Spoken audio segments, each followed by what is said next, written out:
guys, welcome back. Today we're going to give the FG a quick clean. As it's been raining quite a bit in Townsville, haven't had a chance to clean it, and the rain has brought a lot of dirt onto the car. Now, as you can see, it's still pretty cloudy outside at the moment, but the rain is hopefully going to hold off for a little while, so I can at least get the car clean for it to get dirty again. So it is a little bit of a waste, but anyway, we'll get it done and get it clean again, get it shining for it to just get rained on and dirty again. But anyway, I can't stand having a dirty car, so it's time to go clean it. Alright, so first off we need to put the shampoo into the little bottle. So I use the Polar Wash from Auto Glime, and it seems to do a pretty good job of removing the dirt. Hey, get out of here, you little thing. She wants to wash too. As I was saying, it seems to remove the dirt pretty well from the car. Dirty Subaru went past. So that's obviously made in the UK, and their products are, well, on their more expensive side, but they do a good job. So I've used a lot of their products in the past and I've seen pretty good results. So yeah, I can't really fault them. Alright, so they recommend doing a 50-50 of the actual car wash and 50 of water, so half water, half of the cleaning product. So we'll do what they say, I suppose. I mean, I haven't really noticed a difference between using a 100% concentrate and just the 50% concentrate. I suppose it's probably not as harmful for your paint. So anyway, we'll do that. That's probably a bit over half, but anyway, that'll do.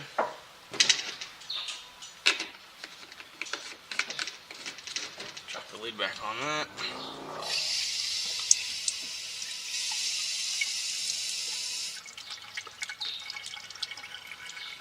Fill her up with water. Screw that back on. Now, I always have to wash the bottle afterwards because it's this soapy, slippery mess that's always on it.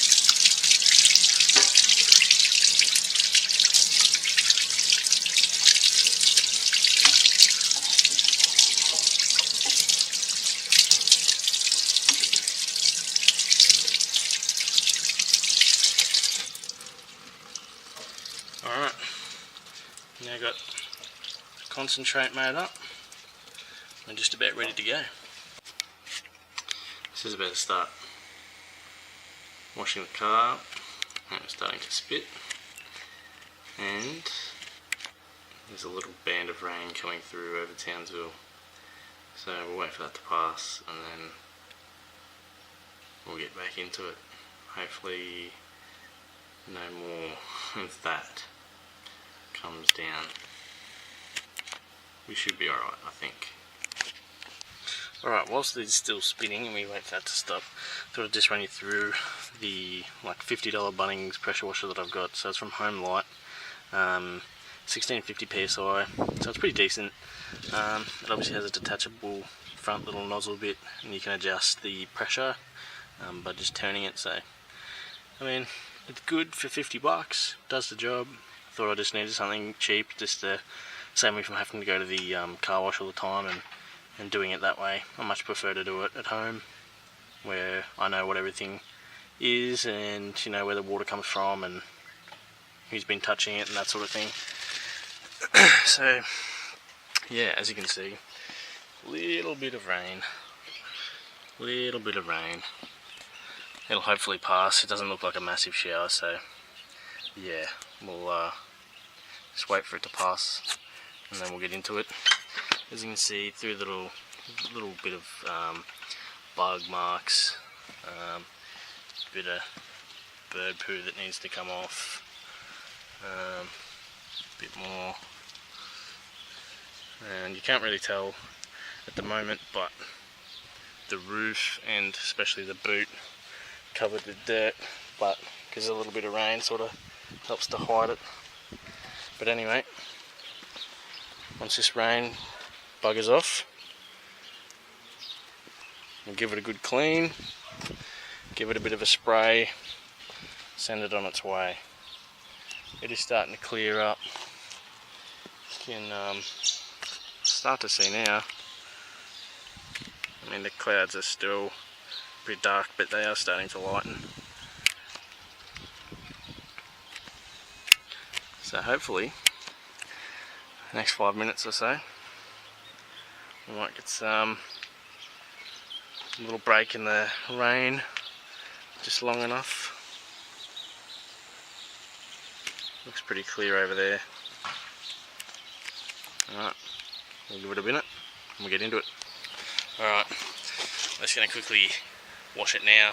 The rain's starting to stop now, so all the spitting anyway. So hopefully it doesn't get any worse than this.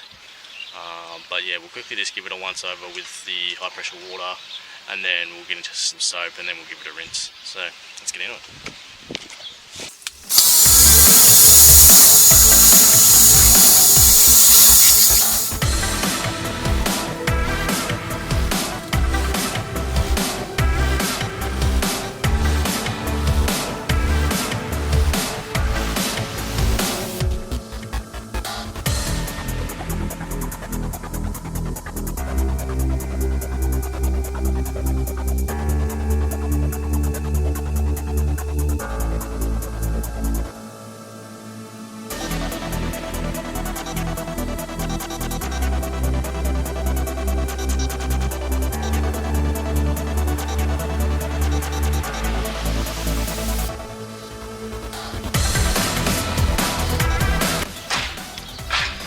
So once you're done with your rinse or your wash, pre-wash, whatever, you simply just push down, twist, and it comes apart, and you can easily just plug in your soap.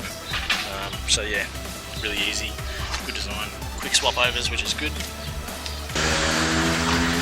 So it's literally just the reverse of what you did. You literally just push it in, twist it, and you're good to go. Now you're all soapy.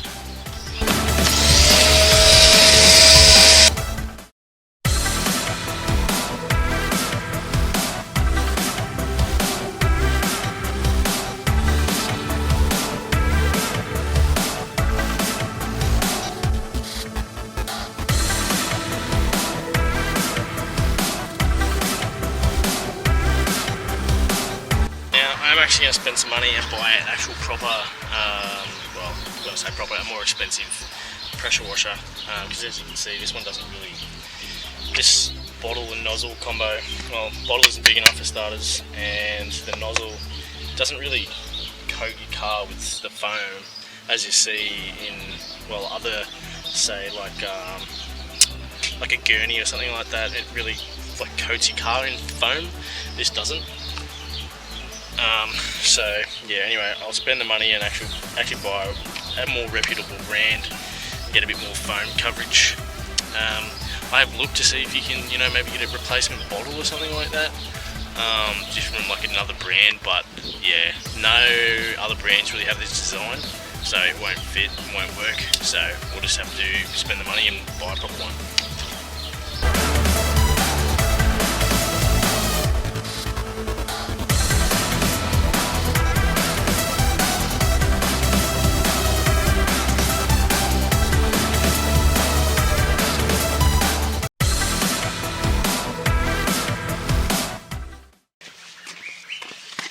Now, one thing I just realised, I've lost a weather shield. Now, I mean, I do live in Townsville, and as most people would know, Townsville's a bit of a dodgy place. Now, either someone's just decided, I'm just going to take it off, or with all that turbo power, it's blown off, and I haven't realised. But one of them two options is very possible. Anyway, I'll have to buy, well, I'll have to buy a whole new set, because I don't think you can just get like rear passenger weather shields. I think you have to buy the whole set. Anyway, it'll be another trip to eBay and see what they have. But anyway, the car's looking a lot nicer now. We'll get the microfiber towels onto it and give it a dry, and I'll pack up all this shit. Alright, so in my box of many things, you can get it open. It's a locked box of many things. Hang on a second. There we are. Get off, please. Goodness. Alright, so we've got many towels. Microfiber towel. Oh, I usually have two in here. I think my missus must have stolen one. Fuck. Anyway, one will do. Put the lid back on as it's still spinning a little bit. And yeah, now we'll go over it and give it a clean.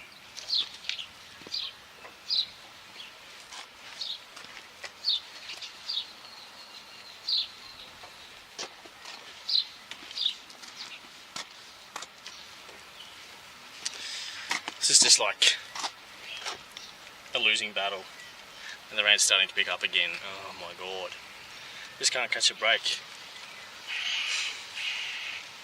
Boy, oh boy, why? Yeah, now it's starting to rain. Alright, well, we'll wait for the rain to stop again, and then we will resume drying it and go from there. Alright, so whilst we wait for this rain to stop again, I'll just give you a little bit of a rundown, I suppose, of what's been going on with the car. So we got the battery side relocation done, thanks to Luke for that. Just a bit of a little quick job, as I don't really have the tools, as I've just come up to Townsville within, I suppose I was in Darwin first and still didn't have all my tools from home there, and then came across over to Townsville. So yeah, again, don't have all my tools, like stands and jack and all that sort of stuff. Been meaning to buy them, but as we're building a house, you know, things sort of get pushed to the side. But anyway, yeah, thanks for Luke for that.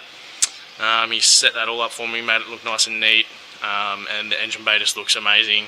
And of course the flutter, yeah, that's incredible. I'll post a video in this one of a bit of the flutter, as it just sounds incredible. Even on this slightest bit of acceleration, it loves a good flutter, so that's awesome. Also, we were looking over the car and I was explaining to Luke, well, people that obviously don't know Luke, he's one of the tuners up in Townsville, and he's probably one of the best tuners in Townsville in my opinion, just as for knowledge and actual, I suppose, what would be the word? He actually cares about your car, I suppose you could say. He won't push your components to their limit. He will give you the best power that he can give for the components you have. So say for just a standard ZF, he's not going to push it to its limits and have it explode within a couple of days, and then you have to fork out money for a new transmission, which, you know, a lot of people can't afford to do that. So yeah, he's a really good bloke and I couldn't recommend him enough. That's where that'll go and get tuned at, and all the other performance upgrades that are coming in the future, such as 1000cc injectors, fuel tank, fuel pump, and head studs, valve springs, and that sort of thing, and it'll get tuned there and it'll be happy. Anyway, as I was saying, we were looking over the car and I was explaining to Luke about the oil leak that it had, and he suggested, hey look, just have a look at your oil pressure switch, and sure enough, that was where it was leaking from.